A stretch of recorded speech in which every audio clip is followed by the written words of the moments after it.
రాజేష్ చంద్రాని మదన్లాల్ జైన్ రచించిన లోమహర్షక హిందీ ధారావాహిక కథ యుద్ధం యొక్క 2వ ఎపిసోడ్ యొక్క తెలుగు అనువాదాన్ని వినిపించడానికి నేను శ్రీరంజని మళ్లీ మీ ముందుకు వచ్చాను. కథ యొక్క ఈ 2వ ఎపిసోడ్ యొక్క శీర్షిక యుద్ధం. నిన్న రాత్రి ఇతనే ఉన్నాడు. నేను బోహుస్లావాతో కలిసి బేస్మెంట్కు తిరిగి వచ్చాను. నా కొడుకు మానసిక స్థితిలో నిన్నటికంటే మెరుగుదల కనిపించింది. ఒకవైపు బోహుస్లావాతో నిన్న రాత్రి జరిగిన దుష్కర్మతో నేను, బోహుస్లావా బాధపడుతున్నాము. అదే సమయంలో మన పిల్లలు నిన్న తెచ్చిన ఆహార పదార్థాలను తిని ఆనందిస్తున్నారని చూసి మేము సంతోషిస్తున్నాము. నేను నిన్న మాల్ నుండి 2 బ్యాడ్మింటన్ రాకెట్లు మరియు ఒక షటిల్ కాక్ బాక్స్ కూడా తీసుకురావడం మంచిదైంది. మా ఇద్దరు పిల్లలు తమకు ఇష్టమైన ఆహారాన్ని తిని తృప్తి చెందారు మరియు వారు ఇద్దరూ రాకెట్లు మరియు షటిల్ కాక్ తీసుకుని ఆడుకుంటున్నారు. వారిని అలా ఆడుకుంటుండగా చూసి బేస్మెంట్లో దాక్కున్న ఇతర కుటుంబాలలోని కొంతమంది పిల్లలు కూడా వారి వద్దకు వచ్చారు. వీరంతా పిల్లలు, ఆటలు, ఆహారంలో మునిగిపోయారు. యుద్ధం వల్ల వచ్చిన ప్రమాదాలు మన భవిష్యత్తును అనిశ్చితంగా మార్చాయన్న విషయానికి మర్చిపోయారు.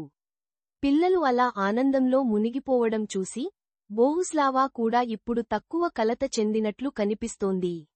నేను బోహుస్లావా భర్తను. నాకు ఆమె పట్ల నా కర్తవ్యం తెలుసు. నేను దీనిని ఒక అవకాశంగా తీసుకున్నాను. నేను ఇప్పుడు బోహుస్లావా దుఃఖాన్ని తగ్గించడానికి ప్రయత్నించాలనుకుంటున్నాను. నేను నేలపై కూర్చున్న బోహుస్లావా దగ్గరకు వెళ్లాను. నేను నా చేతితో ఆమె ముఖాన్ని నా వైపు తిప్పుకున్నాను.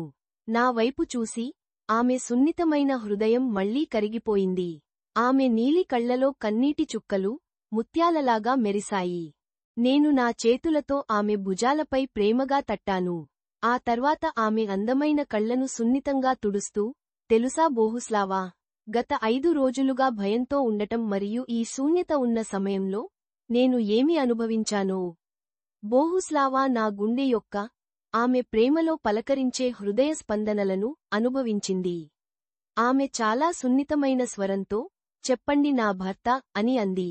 ఆమె ఈ మాటలు నా చెవుల్లో తీయగా వినిపించాయి.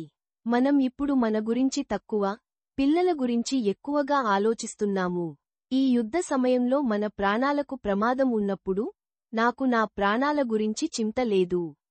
నాకు అనిపిస్తుంది, నేను చనిపోయినా పర్వాలేదు, కానీ నా పిల్లలు వారి పూర్తి జీవితాన్ని జీవించాలి.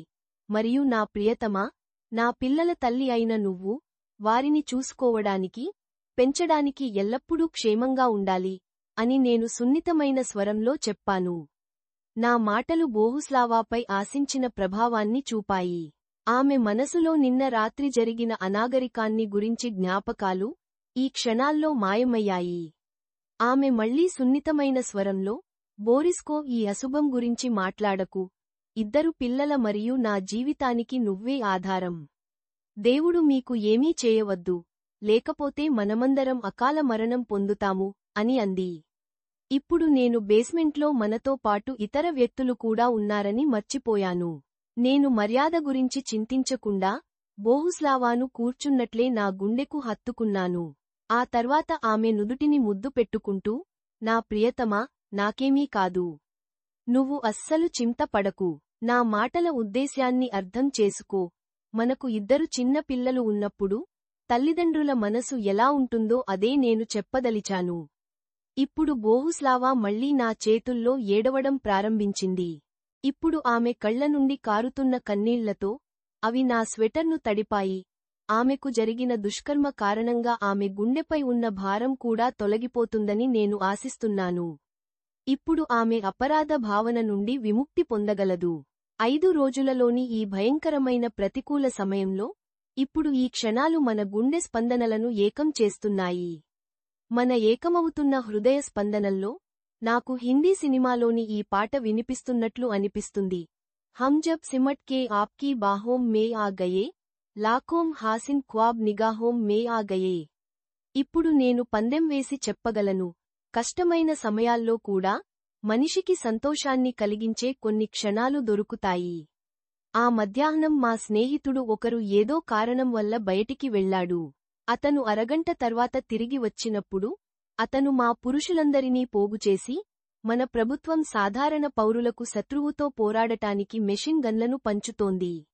అనస్తాసియా లేనా కూడా మెషిన్ గన్ తీసుకుని శత్రువుకు వ్యతిరేకంగా పోరాడటానికి వెళ్ళిందని నేను విన్నాను అని చెప్పాడు. అప్పుడు మరొక స్నేహితుడు, ఎక్కడ ఇస్తున్నారు మెషిన్ గన్లను? అనస్తాసియా తుపాకీ తీసుకున్నప్పుడు మనం ఇలా దాక్కుని కూర్చోవడం పిరికితనం అవుతుంది అని అడిగాడు. అతని మాటలు అందరిలో ఉత్సాహం నింపాయి. ఇప్పుడు మరొక వ్యక్తి, రండి స్నేహితులారా, మనం కూడా మెషిన్ గన్ తీసుకుందాం. లేకపోతే మనం ప్రతి రాత్రి మన భార్యలపై అత్యాచారం సహించవలసి వస్తుంది. శత్రు సైనికుల నిరాయుధ ప్రతిఘటన అంటే మన జీవితాన్ని కోల్పోవడం. మనం చావాల్సి వస్తే మనం పిరికివారిలా కాదు, వీరులలాగా చనిపోతాము అని అంటున్నాడు. ఈ సంభాషణ మధ్యలో నేను గందరగోళంలో ఉన్నాను. నాకు కొంత సమయం క్రితం బోహుస్లావా చెప్పిన మాటలు గుర్తుకు వస్తున్నాయి. ఆమె, బోరిస్కో, ఈ అశుభం గురించి మాట్లాడకు, 2 పిల్లల మరియు నా జీవితానికి నువ్వే ఆధారం అని అంది.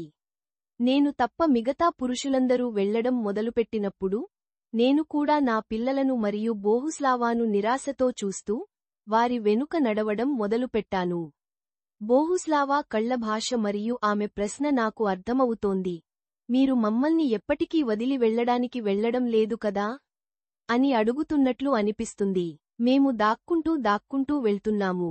అప్పుడు మన సైన్యం యొక్క ఒక సాయుధ వాహనం మాకు దొరికింది.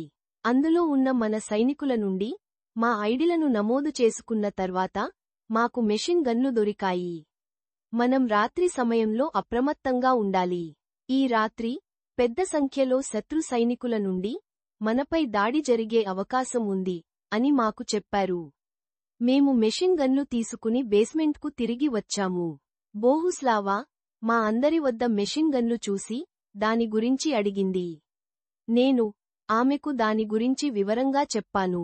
నా మాటలు విన్న తర్వాత ఆమె, బోరిస్కో, అవసరం పడితే నేను యుద్ధానికి వెళ్తాను. పిల్లలకు మీరే ఆధారం, నాకంటే మీరే ఎక్కువ అవసరం. నిన్న రాత్రి నన్ను నేలపై పడేసి నాపై బలవంతం చేసిన ఆ రేపిస్ట్ను నేను వెతికి చంపేస్తాను అని అంది. నేను నవ్వి, నువ్వు మెషిన్ గన్ను సరిగ్గా ఎత్తలేవు, ఇక దాన్ని నడపడం అనేది దూరపు మాట. మరియు ఆ దుష్కర్ముడిని నువ్వు ఎలా గుర్తుపట్టగలవు అని అడిగాను. బోహుస్లావా ఆందోళనగా, మీరు కూడా ఎప్పుడూ మెషిన్ గన్ నడపలేదు కదా అని అంది. నేను పెదవులపై విచారకరమైన చిరునవ్వు తెచ్చి, నా తలపై మృత్యువు ఉంటే అది దానంతట అదే నడుస్తుంది అని అన్నాను. బోహుస్లావా కళ్లలో ఆందోళన స్పష్టంగా చూడవచ్చు. ఆమెపై జరిగిన దుష్కర్మ దుఃఖం చిన్నదైంది. నాపై ఉన్న అనుమానం ఇప్పుడు ఆమెను మరింత ఆందోళనలో పడేస్తోంది. ఆ రాత్రి విస్కీ ఉన్నప్పటికీ మాలో ఎవరూ దానిని తాకలేదు. బేస్మెంట్లో చీకటిగా ఉంది. పిల్లలు మరియు మహిళలు నిద్రిస్తున్నారు.